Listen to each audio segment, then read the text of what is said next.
আসসালামু আলাইকুম। আমাদের অবজেক্ট ওরিয়েন্টেড প্রোগ্রামিংয়ের খুবই ইম্পর্টেন্ট একটা কনসেপ্ট হচ্ছে মেথড ওভাররাইডিং। প্রিভিয়াস ভিডিওতে আমরা পলিমরফিজমের বেসিকগুলো একটু দেখছিলাম।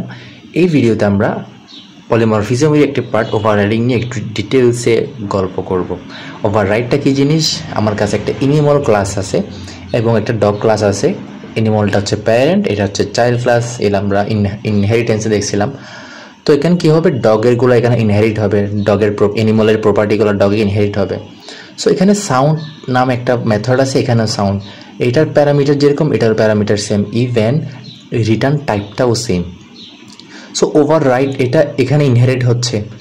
ওভাররাইড মানে কি? ওভাররাইড মানে চড়া। সো ওভাররাইড মানে একটার গায়ের উপর একটা উঠে গেছে, কাইন্ড অফ এরকম আর কি, জোকস অ্যাপার্ট। যাই হোক, সো এটা যখন এটার উপর উঠবে, এটার গায়ের উপর উঠে গেছে।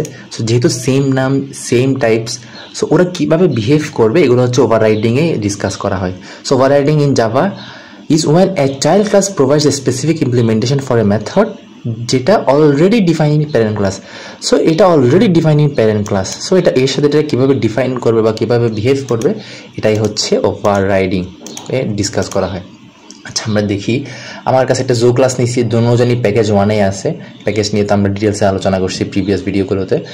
আচ্ছা, এখন আমি যদি এটাকে রান করি, কম্পাইল করি, ফার্স্টে কম্পাইল কীভাবে করতে হতো, জাভা সি, দেন হচ্ছে ডেস্টিনেশন দিতে হবে, ডেস্টিনেশন হচ্ছে বিনে, দেন কোথায় আছে, এটা সোর্সের মধ্যে আছে, source/প্যাকেজ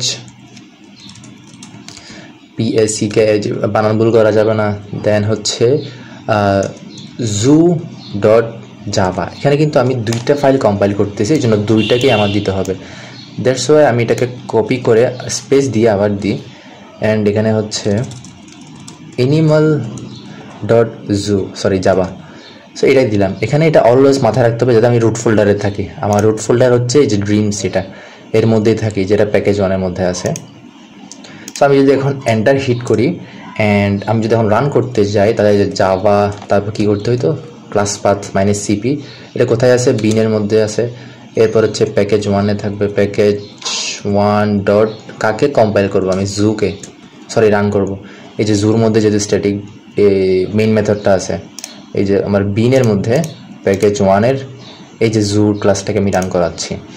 so if I hit enter, so এটা আমার কী দিচ্ছে, এনিমল ক্লাসের জন্য সাম জেনারিক সাউন্ড, এই যে সাম জেনারিক সাউন্ডটা, অ্যান্ড ডগ বার্স, ডগেরটা প্রিন্ট করে দিছে। তো বেসিক্যালি এটাই হচ্ছে ওভাররাইডিং, যে তার কাছে এটা ইনহেরিট হয়েছে ডগের কাছে, তারপরেও সেই প্রিন্ট করছে এটা তার মধ্যে ওভাররাইড হওয়ার কারণে। আমি যদি এটাকে এখন কমেন্ট করে রাখি, তাহলে কি আসতে পারে আমার আউটপুট? আমি যদি সেম জিনিস এখন কম্পাইল করে রান করতে যাই, তাহলে আমার কাছে এই যে জেনারিক সাউন্ড চলে আসছে, ডগ বার্স আসে না কেন? এখানে ও ইনহেরিট হয়েছে এবং এখানে সাউন্ড নেম আর কোনো মেথড নাই। সো ও প্যারেন্ট ক্লাসের মেথডটাকে কল করে দিছে। আই হোপ আমরা এটা বুঝছি। এগুলো হচ্ছে ইনহেরিটেন্সের বেসিক কথাবার্তা ছিল, বুঝারই কথা আশা করি। এবার আমরা এবং বেসিক্যালি এটাই হচ্ছে একটা ওভাররাইডিং। এখন আমরা একটু ডিপ ডাইভ করি, সেটা হচ্ছে আপকাস্টিং, ডাউনকাস্টিং জিনিসগুলোকে। আমি যদি এনিমল ক্লাসটাকে নিই এবং একটা নাম দিয়ে, ডগেশ নাম দিয়ে একটা, ডগেশ বাবু, funny name. So new dog create করি। এখানে কি ঘটবে আসলে? আচ্ছা, আমরা যে মেমোরি এলোকেশনের ভিডিও দেখছিলাম শুরুর দিকে এই প্লেলিস্টের, ওখানে দেখছিলাম কি এই জিনিসটা চেক করা হয় কম্পাইল টাইমে, আর এই জিনিসটা চেক করা হয় রান টাইম। কম্পাইল টাইম মানে কি, এই যে আমরা জাভা সি কম্পাইল করতেছি তখন চেক করে হচ্ছে এটা, আর রান টাইম বলতে এই যখন রান করতেছি তখন চেক করে হচ্ছে এই অবজেক্ট ক্রিয়েশনের ব্যাপারটা। এখন আমরা মেমোরি এলোকেশন যত ভালো করে বুঝবো, তত আমাদের পলিমরফিজম বা এই যে ওভাররাইডিং জিনিসটা বুঝতে ইজি হবে। সো এখানে আসলে হইলটা কি? এখন আমি যদি ডগেশ বাবুকে দিয়ে কল করাইতে চাই ডগেশ.সাউন্ড দিয়ে, তাহলে কি প্রিন্ট করবে আমাদের? আমরা একটু কম্পাইল অ্যান্ড রান করে দেখি। কম্পাইল করলাম, এটা কম্পাইল টাইম এটাকে বলা হয় বেসিক্যালি, এরপর এটাকে বলা হয় রান টাইম। সো এখন দেখতেছি কি সাম জেনারিক সাউন্ড। এটা কেন আসলো? এটা আসার কারণ হচ্ছে আমার আচ্ছা, এটা কোনো আনকমেন্ট করতে ভুলে গেছি। আচ্ছা, এরপর হচ্ছে আমি আবার কম্পাইল করি অ্যান্ড রান করলাম। সো এই যে ডগ বার্ডস আসছে, তাহলে আসলে হইলটা কি এখানে? এটাকে বলা হয় আপকাস্টিং। এটা কীভাবে হচ্ছে আমরা একটু আঁকিবুকি করে দেখি। এই যে ফার্স্টে হচ্ছে আমাদের কাছে একটা অ্যানিমাল ক্লাস ছিল, সে কার দিকে রেফার করে আছে, একটা অ্যানিমাল অবজেক্টের দিকে। এটা হচ্ছে স্ট্যাক মেমোরি, এটা হচ্ছে হিপ মেমোরিগুলো আমরা এই মেমোরি এলোকেশনে দেখছিলাম। দেন একটা ডগ ক্লাস ক্রিয়েট করছিলাম। সো ডগটা কী করছে, একটা ডগ ক্লাসের অবজেক্টের দিকে রেফার করে আছে। এরপর ডগেস যেটা ক্রিয়েট করছিলাম, ডগেসটা কি একটা, এটা হচ্ছে অ্যানিমাল ক্লাসের রেফারেন্স ভেরিয়েবল। এটা কি রেফারেন্স ভেরিয়েবল, আর এটা কার দিকে রেফার করে আছে, ডগের দিকে রেফার করে আছে, অ্যানিমালের দিকে রেফার করে নাই। যার কারণে এখানে হইলোটা কি, আসলে হইলোটা হচ্ছে এই জিনিসটা কম্পাইল টাইমে চেক করতেছে। আমরা বললাম compile time, run time. So compile টাইমে চেক করতেছে ডগেস ডট সাউন্ডটা। সো ও যখন অ্যানিমাল, এই যে অ্যানিমাল, এটা কম্পাইল টাইমে চেক করবে। সো অ্যানিমালে যাবে, এখানে সাউন্ড নামে কোনো মেথড আছে, হ্যাঁ আছে। সো ও কী করবে, সাকসেসফুলি কম্পাইল করে দিছে, কোনো এরর দেয় নাই। বাট যখন আমরা রান করতে যাচ্ছি, রান টাইমে চেক করে কোনটা, এই অবজেক্ট ক্রিয়েট করে যে এটা। সো রান টাইমে চেক করতে যাচ্ছি। সো ও যখন রান টাইম ফেজে ঢুকলো তখন দেখতেছে কিরে ব্রো, ওটা তো অ্যানিমাল না, এটা তুমি ডগে না। তাহলে কী করবে, ও ডগের দিকে চলে আসবে, অর্থাৎ ও ডগটাকে রেফার করে আসে। এই যে ও অ্যানিমালটা হচ্ছে, সরি ডগেসটা হচ্ছে অ্যানিমালের রেফারেন্স, কিন্তু যখন রান টাইমে গেছে তখন দেখতেছে কি ও ডগের দিকে তাকায় আছে, ও অ্যানিমালের দিকে তাকায় নাই, ওর নজর খারাপ। সো ও কী করবে তখন, এই যে ডগ বার সেটা প্রিন্ট করে দিবে। তাহলে এই জিনিসটা চেক হয়েছে কম্পাইল টাইমে, যার কারণে এটা এরর দেয় নাই। এবং রান হচ্ছে কোনটা, রান টাইম এটা চেক করতেছে, ও ডগের দিকে রেফার করে আছে, এই জন্য ডগেরটা প্রিন্ট করছে। আচ্ছা, আমি যদি এটাকে রিমুভ করে দিই বা কমেন্ট করে রাখি তাহলে কী হবে বলেন তো? তাহলে এটা এরর দেখাবে আমাকে। কেন এরর দেখাবে? এটার কারণ হচ্ছে ও তো কম্পাইল টাইমে চেক করতেছে এখানে সাউন্ড নামে কোনো মেথড আছে কিনা। সো যখন দেখতেছে এখানে সাউন্ড নামে কোনো মেথডই নেই, ওই কারণে এটা একটা এরর দেখাবে। ও তো রান টাইমে যাওয়ার প্রশ্নই আসে না। আমি যদি এখানে এটাকে কম্পাইল করতে যাই, এটা আমাকে এরর দিবে, যেটা কম্পাইল টাইমে এরর। আচ্ছা, compile time error, run time error, সেটা একটা কম্পাইল টাইম এরর, যে সে এখানে কোনো ওই যে ফাইন্ড ক্যানট ফাইন্ড সিম্বল এটা দেখাইলো। আই হোপ আমরা এটা বুঝছি যে কীভাবে জিনিসটা কাজ করে। আচ্ছা, এখন আরেকটা ঝামেলা আছে, সেটা হচ্ছে আমি যদি এখন ডগেস ডট ফেচ বল এই মেথডটাকে কল করি তাহলে কি হইতে পারে, এই যে ফেচ বল নামে একটা যে মেথড আছে এটা কল করি, এটা এরর দেখাচ্ছে। এই যে এরর, ক্যানট ফাইন্ড সিম্বল বা আনডিফাইন্ড দেওয়া আছে। এটা কারণ কি, এই যে কি লিখছে দেখেন, undefined for the type animal, অর্থাৎ অ্যানিমাল ক্লাসের মধ্যে ফেচ বল নামে কোনো মেথড নেই, এটা কম্পাইল টাইমে চেক করতেছে। সো এখানে কোনো মেথড না থাকার কারণে সে এটাকে এরর দেখাচ্ছে, যদিও সেটা ডগেরই একটা অবজেক্ট, তারপর এরর, কারণ এটা কম্পাইল টাইমে চেক করতেছে। আচ্ছা, তাহলে আমি চাচ্ছি না, আমি এটাকে দেখাইতেই হবে আমার। তাহলে আমি কী করবো, ডাউন কাস্টিং করবো। ডাউন কাস্টিংটা কীভাবে করে, ডগ একটা নাম নিয়ে সাপোজ D1 নিলাম, এরপর কী করবো, ডাউন কাস্টিং করবো। ডগ, এই তেরে কী লিখলাম, এটা ডগ, দেন হচ্ছে ডগেশ এর নামটা। এখন আমি যদি D1 ডট ফেচ বলটাকে কল করি তাহলে আমাকে এটা এরর দেবে, যে রেড না, এটা লাইটই আছে বা কোনো রেড দেখাচ্ছে না আর কি আমাদেরকে। সো আমি যদি এটা এখন কম্পাইল অ্যান্ড রান করি, কম্পাইল, এটা হচ্ছে এরর দিয়ে করতেছি আমরা লিখতে, ওই যে এরর কি যেটা আছে মাউস কিবোর্ডের ওটা দিয়ে। সো এই যে ডগ ফেচ দা বল, এটা আমাদের কম্পাইল হয়েছে এখন ভালোভাবে। আচ্ছা, এটা হয়তো অনেকের বুঝতে কষ্ট হচ্ছে, আমি বুঝতেছি। তো আমি যদি এখন integer x is equal to 2 and then integer না double y is equal to কি দেওয়া যায়, লেট, আচ্ছা ইন্টিজার x, আমরা এটা করতাম না, টাইপ কাস্টিং বলতাম না। সো এটা আর এটার মধ্যে কোনো ডিফারেন্সই নাই, এটা হচ্ছে কি ডাউন কাস্টিং, টাইপ কাস্টিং বলতাম, এটা হচ্ছে আপকাস্টিং করলাম, অ্যান্ড ওই আপকাস্টিংটাকে আবার আগের জায়গায় নিয়ে আনলাম ডাউন কাস্টিং করে। আই হোপ আমরা এটা বুঝছি। যদি একটু কষ্ট হয় বুঝতে, আবার একটু ভিডিও টেনে দেখি, আই হোপ আমরা এটা বুঝবো যে এই জিনিসটা চেক করতেছে কম্পাইল করার সময়। এরপর যখন রান করতে যাচ্ছি, যে জাভা দিয়ে যখন রান করতে যাচ্ছি তখন হচ্ছে এই জিনিসটা চেক করে। সো এটাই হচ্ছে বেসিক্যালি পলিমরফিজমের মজা। আচ্ছা, এখন আমরা একটা প্রবলেম স্টেটমেন্ট দেখি, এটা একটু কমেন্ট করে রাখি, একটু অ্যারেলিস্ট দিয়ে কাজ করি। সো এটার জন্য আমাকে একটু ইম্পোর্ট করতে হবে Java dot util dot array list, এই যে অ্যারেলিস্ট আমি ইম্পোর্ট করলাম।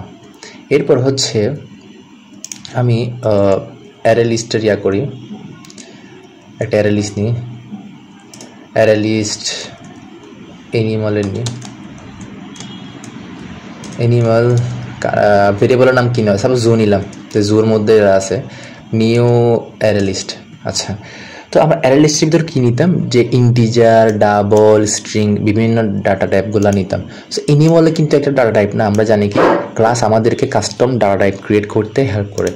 সো এখানে এনিমল ডাটা টাইপ মানে হচ্ছে এই অ্যারে লিস্টের প্রত্যেকটা ইন্ডেক্সের মধ্যে এনিমলের প্রপার্টিগুলো সেভ করা থাকবে প্রত্যেকটা ইন্ডেক্সের মধ্যে। সো আমি যদি এখন এখানে করি জু ডট অ্যাড করি, কাকে অ্যাড করব, নিউ ডগ, একটা ডগের অবজেক্টকে অ্যাড করলাম। ইট মিনস এখানে ডগের প্রপার্টিসগুলো অ্যাড হয়েছে ওর ফার্স্ট ইন্ডেক্সে। দেন এভাবে করে আমি বাকিগুলো অ্যাড করি, ডগ আছে, দেন হচ্ছে ক্যাট আছে, আর কে কে আছে একটু দেখি, কাউ আছে, কাউ গরু। সো আমি আমার কাউ ব্রোকে অ্যাড করলাম। আচ্ছা, খুব ভালো কথা। এখন আমি একটা লুপ, এখন আমার ওই যে অ্যারে লিস্টের মধ্যে ফার্স্ট ইন্ডেক্সে এটা, সেকেন্ড ইন্ডেক্সে একটা ক্যাটের অবজেক্ট, থার্ড একটা কাউয়ের অবজেক্ট ইনসার্ট হয়ে গেছে বা অ্যাড হয়ে গেছে। এখন আমি একটা লুপ দিয়ে যদি এদেরকে দেখতে চাই, আমরা ওই যে C++ বা নর্মালি যারা রেঞ্জ বেস লুপ করছিলাম ওখানে কী করতাম, যে integer IT is equal to zoo, মানে এই যেভাবে একটা লুপ চালাইতাম না আমরা। সো এখানে তো ইন্টিজার না, এটার ডাটা টাইপ কি, এটার ডাটা টাইপ হচ্ছে এনিমাল। সো আমি একটা এনিমাল ডাটা টাইপ নিলাম। সো এখানে এইটটা দেখতে সুন্দর লাগে না, এটা রিলিভেন্ট হয় না। সো আমি এনিমাল নিলাম, একটা আমার মতো নাম নিলাম আর কি, জু, সরি এনিমাল, জুটাকে এটা হচ্ছে ওর এই যে ভেরিয়েবল নেমটা। সো এটা কী হয়, এই প্রত্যেকটা ইন্ডেক্সে গিয়ে চেক করে আর কি, এটা রেঞ্জ বেস লো, আমরা আশা করি জানি, না জানলে একটু নিজ দায়িত্বে শিখে নিব। আচ্ছা, এরপর কি করতে চাচ্ছি আমি, এনিমাল ডট সাউন্ড। এখন কি হইতে পারে, আমি যদি এটাকে কম্পাইল অ্যান্ড রান দিই, দেখব প্রত্যেকটার ওই যে অবজেক্টের সাউন্ডটা কল দিবে আমাকে। সো আমি যদি রান করি, এই যে ফার্স্টে ডগকে ইম্পোর্ট করছিলাম বা অ্যাড করছিলাম। সো ফার্স্ট ইটারেশনে প্রথমবার যখন ইটারেট করবে এই লুপের মধ্যে, সে ডগ বারটা animal dot sound, animal dot sound মানে ফার্স্টে হচ্ছে ডগেরটা আছে। সেকেন্ডবার ইটারেট করছে, ক্যাটকে ইনপুট করছিলাম, সো ক্যাট মিয়াউস, ক্যাট মিয়াউস কেন, এই যে ক্যাট মিয়াউস। দেন কাউকে করছি, কাউ মোস, সো কাউ মোসটা চলে আসছে। আই হোপ আমরা এটা বুঝছি। এখন কেউ যদি কোয়েশ্চেন করে, ডাউন কাস্টিংটা লুপ দিয়ে কেমন করবো, আচ্ছা দেখি, প্যারা নাই, চিল। সো আমি আবার এই সেম লুপটাই নিলাম, এনিমাল জু, এরপর হচ্ছে if animal is instance of, এটা আমরা জানি ইনস্ট্যান্স মানে অবজেক্ট অফ ডগ হয়, তাহলে আমরা ডাউন কাস্টিং করবো। ডাউন কাস্টিং কীভাবে করে, ডগ D1 বা যে কোনো একটা নাম নেওয়া যায়। আচ্ছা, ডগেশকে নিই, খুব সুন্দর নাম এটা। সো ডগেশ ডগ, কাকে ডাউন কাস্টিং করবো, এনিমালকে ডাউন কাস্টিং। এনিমাল হচ্ছে ওই ইটারেশনে, ফার্স্ট ইটারেশনে যে থাকবে ওটাকে। সো দেন হচ্ছে আমি কি করব, ডগেশ ডট ফেচ বল। এই যে আমরা এখন ডাউন কাস্টিংটা একটা লুপের মধ্যে করতেছি, মানে বিভিন্নভাবে ট্রাই করতেছি আমরা এটা এক্সপ্লেন করার জন্য। এলস ইফ যদি এনিমালটা ইনস্ট্যান্স অফ, ইনস্ট্যান্স মানে একটা অবজেক্ট আর কি, ইনস্ট্যান্স বলতে অবজেক্টকে বোঝাই। ইনস্ট্যান্স অফ ক্যাটের হলে তাহলে আমরা ক্যাটের ডাউন কাস্টিং করব। ক্যাটের ডাউন কাস্টিং কি, ক্যাটি দেন ক্যাট, দেন হচ্ছে দৌড়ো বাজাতে ঢং করার দরকার নেই, ক্যাট হচ্ছে ক্যাট, এরপর হচ্ছে এনিমাল। সো আমরা অ্যাড করে দিয়ে দিলাম। অ্যান্ড দেন হচ্ছে ক্যাটি ডট, আমি যদি ওর কিছু স্ক্র্যাচ করে খুব, আচ্ছা স্ক্র্যাচ আমার একটা ছিল বিড়াল, এটা আমার পায়ে স্ক্র্যাচ করতে করতে লাল করে ফেলছিল, যাই হোক, সো স্ক্র্যাচ। এখন আমি যদি এই কোডটাকে কম্পাইল, আচ্ছা এখানে কী হয়েছে আসলে আমি যদি দেখি, এটা কমেন্ট যেহেতু করে রাখছি একটু দেখায়। এই যে আমরা যে ডাউন কাস্টিং যেটা করছিলাম সেটা হচ্ছে এখন একটা লুপের মধ্যে করলাম আর কি। এই যে ডাউন কাস্টিং, এটা যে যদি এনিমাল এই যে প্রত্যেকবার ইটারেশন করতেছে না, তো ফার্স্ট ইটারেশনে ডগটা, হ্যাঁ ইনস্ট্যান্স অফ ডগ হবে, সো ফার্স্ট ইটারেশনে এটা হবে। সেকেন্ড ইটারেশনে ক্যাট আছে, এই জন্য এটা হবে। থার্ড ইটারেশনে কাউয়ের জন্য এক্সট্রা কিছু নাই, ওই জন্য এটা কিছু হবে না। সো আমি যদি এখন এটাকে কম্পাইল করি, and then if I run the code, এবার দেখি এই যে কি আসলো, ডগ বার্কস, এটা হচ্ছে ফার্স্টের, এটার জন্য আসছিল এনিমাল ডট সাউন্ডের জন্য। আর বাকি দুইটা লাইন কেন আসছে, এই যে আমরা ডাউন কাস্টিং করলাম নেক্সট লুপে। সো ডগের জন্য dog face the ball, and ক্যাটের জন্য আসছে ক্যাট স্ক্র্যাচেস দ্য পোস্ট। আমরা আশা করি বুঝছি। আমরা একটু রিক্যাপ করলে কি হয়, যে ওভাররাইডিংটা কি? ওভাররাইড মানে হচ্ছে একজনের গায়ের উপর একজন বসে যাবে, সোজা বাংলায় বললে মেথডগুলো একটা গায়ের উপর একটা পড়ে যাবে। সো এর মধ্যে কনফ্লিক্ট হওয়ার কারণে সে কীভাবে বিহেভ করবে, কোনটাকে কল করবে, এগুলো হচ্ছে ওভাররাইডিং আলোচনা করা হয়।